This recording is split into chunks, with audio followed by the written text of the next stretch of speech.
Gonna find out who the best man is. I respect you for what you've done in the game, but you ain't never went up against me or my staff. That's the only thing been high. So you remember something?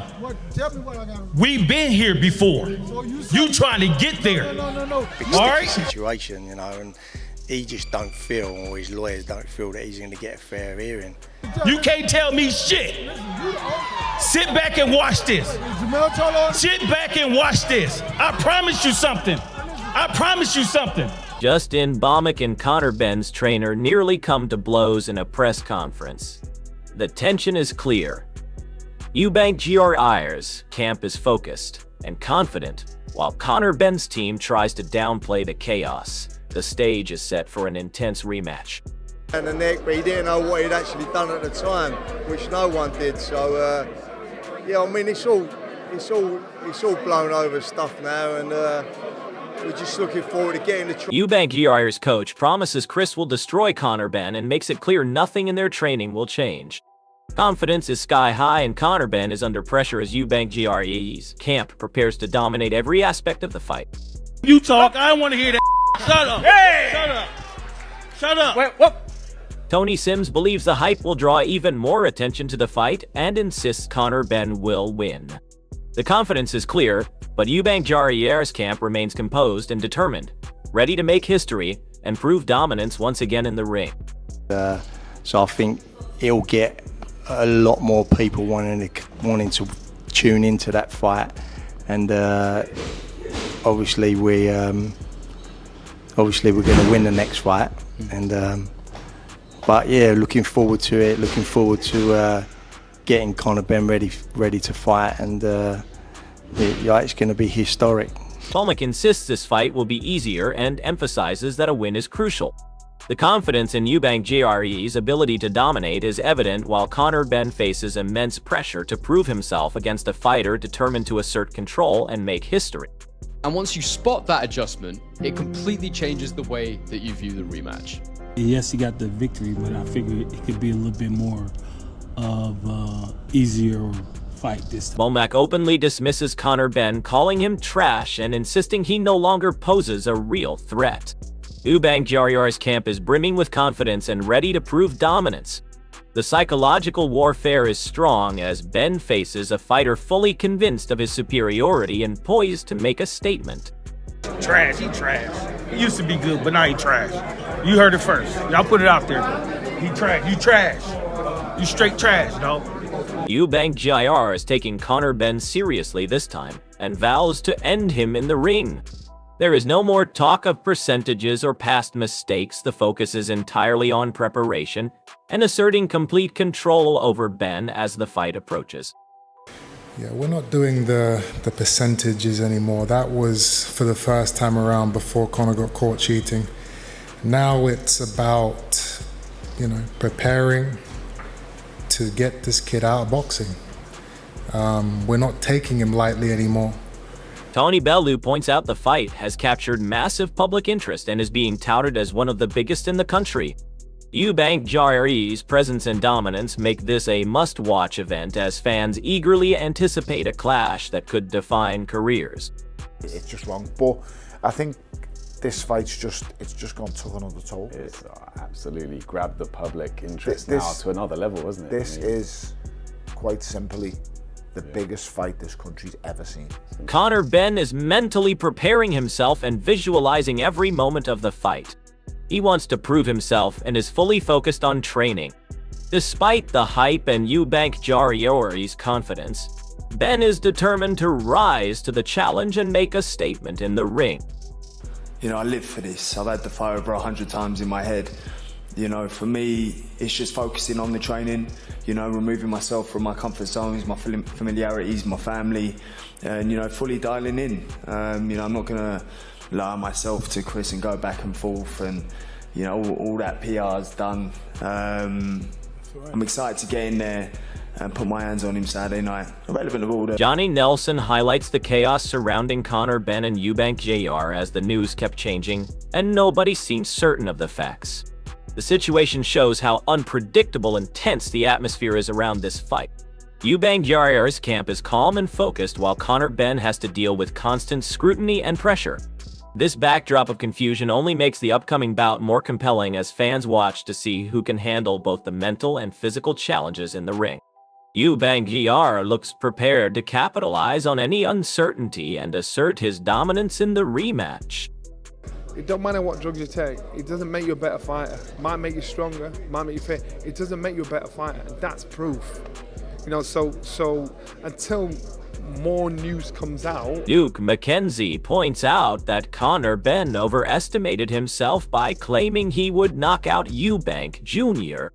Benn failed to respect Chris's skills and underestimated his ability to control the fight. Eubank Jr.'s composure and experience make him a more complete fighter. Benn's reckless approach could cost him dearly in the rematch and gives Eubank Jr. a psychological edge. The commentary highlights how Eubank Jr. is methodical and precise while Conor Benn risks mistakes by being overly aggressive. The stage is perfectly set for a clash of brains and power with Eubank Jr. fully ready to capitalize on Benn's error. His style, Conor Benn. Conor Benn's not a massive puncher, not even at welterweight, so really he's kind of mugged himself off a little bit by saying, I'm going to knock this guy out. He didn't give Eubank enough respect. Like I say, he was throwing shots at several points in that fight and he wasn't even looking where they were going. It was just like head down, just winging the shots over. Adam Smith explains that incidents like the press conference scuffle are part of boxing and they only add to the hype surrounding the fight.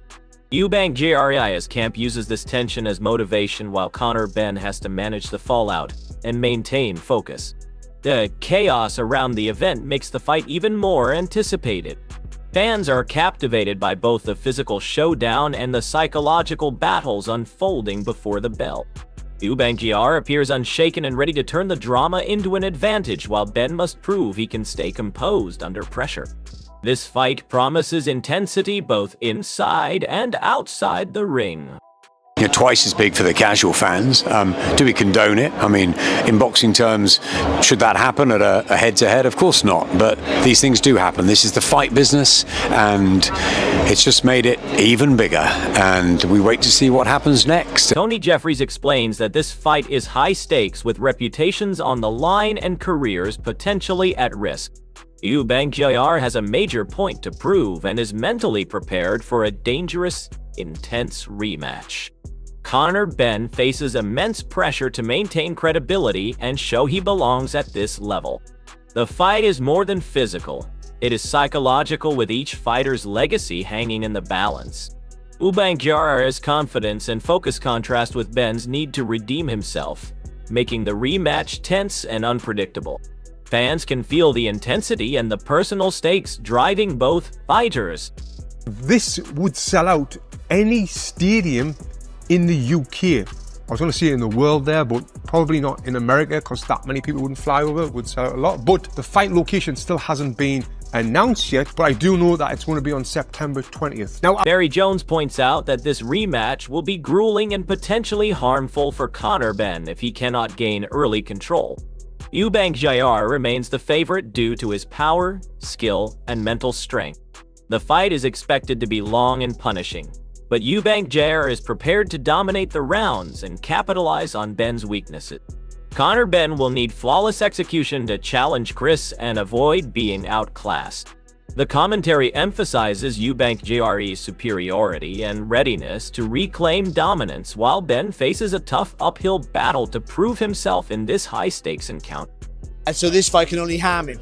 Because that was a hard fight, the first one. This one will be another hard fight, whoever wins, unless there's a real freak occurrence, unless someone gets caught with a shot really early, then it's going to be a hard night. Which you still have to make Eubank the favourite again, like I did the first time. I mean, so I don't know. Eddie Hearn highlights that Conor Benn has heart and courage but lacks the strategic thinking needed to beat Eubank Jr. Chris's skill and boxing intelligence can outmaneuver Benn if he continues to rely on aggression alone. Eubank Jr.'s camp knows exactly how to exploit Benn's weaknesses and control the pace of the fight. Conor Benn will have to combine power with careful planning to have any chance. Every round is an opportunity for Eubank Jr. to showcase superior tactics and ring IQ. The mental edge clearly lies with Chris, who is ready to dominate and punish mistakes. You have to follow the weight classes. You have to follow directions and orders, and that's why we have weight classes. For 1 pound makes a huge difference. I mean, this guy was almost fainting trying to make weight. Johnny Nelson suggests that Chris Eubank Jr. may not improve beyond his last performance, but his experience and skill still make him formidable. Conor Benn has youth and confidence on his side, which could create new dynamics in the rematch. Despite Benn's potential edge, Eubank Jr. remains composed, calculated, and ready to neutralize any advantage. The fight becomes a clash between seasoned expertise and youthful ambition. Chris' ability to adapt and exploit weaknesses will be crucial, while Ben must prove he can handle the intensity and pressure. The psychological and physical stakes are high, making this rematch captivating. Personally, I just think the last performance of Chris, I thought you've got nothing left. There's no more improvement on what I'm seeing there. And I know there was the weight issue and all the build up to it. I thought there's no more improvement there. Does that mean you think do you think Conor Benn will be better in the second fight? Yes. Does that mean that you think that by him being better and there's no more left from Chris Eubank, that Conor Benn's able to bridge the gap and get an outcome in his second fight? Duke McKenzie emphasizes that the event surrounding Eubank Jr. and Conor Benn captured massive attention and set a high standard. The fight's spectacle and atmosphere made it unforgettable, and the anticipation for the rematches even greater. Eubank Jr. thrives in big stages, and the pressure works in his favor. Conor Benn must match not just skill, but the spectacle and intensity of Chris to gain respect. Fans are eager to witness another explosive event where Eubank Jr.'s dominance and precision could shine again. The atmosphere alone will push both fighters to deliver a memorable night. Like I say, the fight wasn't a letdown because it was a good fight, but as an event, you won't get a better event than that, and they'll have to go some actually to surpass that, or even equal that. Let's just hope they get the same turnout in terms of the numbers, people going through the live gate and watching that fight, because it was a great event. There's no ifs, buts, or maybes. You won't get world title fights that actually are a better event. Dave Coldwell questions whether Eubank Jr. can replicate the intensity of his last performance, but his determination and skill remain unquestionable. Chris knows how to control the fight and adapt to challenges. Conor Benn faces the daunting task of matching both the physicality and precision that Chris brings. The rematch will test endurance, strategy, and mental strength. Even if Eubank Jr. cannot fully replicate his last effort, his experience and technique give him a significant advantage. Ben must find a new approach to stand a chance, while Chris continues to hold the upper hand in every facet of the fight. And I don't think at this stage Eubank can do a lot more else. He'll try and do what he did, on Fight Night. It's whether he can go to the well again. I don't think so. If the fight becomes as hard and if it has the pace and ferocity of a first fight, I'd be very surprised and I'd be amazed if Eubank can do all that again. Dave Allen criticizes the rehydration clause and the safety risks it creates. Conor Benn is at a size disadvantage, and forcing him down can affect performance. Eubank Jr. benefits from superior size and strength, which could be decisive in the rematch. The physical mismatch plays into Chris's favor. Ben must overcome both size and strategic challenges, while Eubank Jr. can impose control and exploit these conditions. The fight is as much about preparation and exploiting advantages as skill. Chris's experience combined with natural power gives him a clear edge in managing the fight against Ben. Whatever else, but they're just not the same size. Rehydration clauses should not be a thing in boxing. I know IBF have a £10 morning after ruling, but it's just not safe. The term rehydration clause just don't sound safe. Rehydration clause, just don't agree with it. Eubank's been up at super middleweight, and now they're going to drag him down to near light middleweight. I don't like it. Adam Smith points out that a win over Conor Benn could rejuvenate Eubank Jr.'s career and open doors for a world title in 2026. Chris must focus on the rematch and neutralize Ben, who is confident due to his previous experience. The stakes are high, as the fight could define both fighters' paths. Eubank Jair has the power, skill, and tactical advantage while Ben relies on confidence and past performance. Every round is critical and mental fortitude will play a huge role. Chris' experience and preparation make him the favorite to take control and assert dominance again. And I think Eubank Jr., if he gets this win and there's a new lease of life maybe under BoMac, 2026, maybe finally he could become a world champion. But he's got to get past Conor Benn first. And Conor Benn, not just hungry for revenge, he believes he can win this because of what happened first time round, because he went 12 rounds at middleweight, up in class, after a long layoff. Some people fancy Ben in this. The rematch between Chris Eubank Jair and Conor Benn is shaping up to be one of the most intense and high-stakes fights of the year. Everything is on the line for both men as Eubank Jair looks to prove his superiority once again and claim a pathway to a world title in 2026. Conor Benn has confidence from going the distance in the first fight and believes he can turn the tables, but he faces a bigger, stronger, and more experienced opponent who knows how to control the pace and exploit weaknesses. Every round will test skill, strategy, and mental resilience as both fighters bring their full arsenal and determination to the ring. Fans can expect fireworks and a tactical battle that will define careers and legacies. Who will stand tall, and who will be left struggling in the shadows? Make sure to share your predictions in the comments and join the debate before fight night.